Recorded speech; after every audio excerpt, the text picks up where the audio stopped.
Hello everyone, welcome back to my channel. Today, I am sharing a very special artwork with you all, a colorful portrait of Lord Krishna. For this piece, I used bright brush pens to lay down the bold base colors, markers for the sharp details, and pencil colors to add smooth transitions and depth to Kanha Ji's beautiful features. Please wait for the end result.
From his signature peacock feather to the peaceful look on his face, I poured my heart into every single stroke.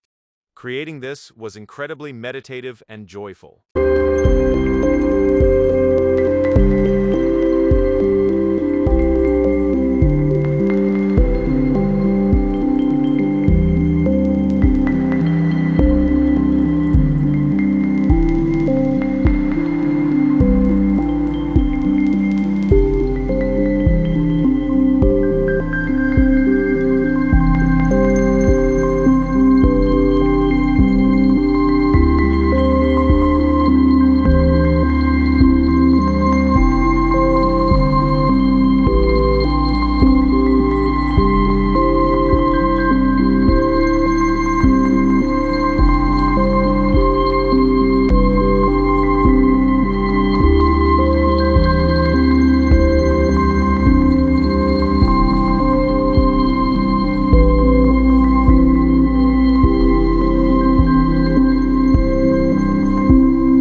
If this artwork brought a smile to your face, please hit the like button, share it with your friends, and don't forget to subscribe for more art journeys.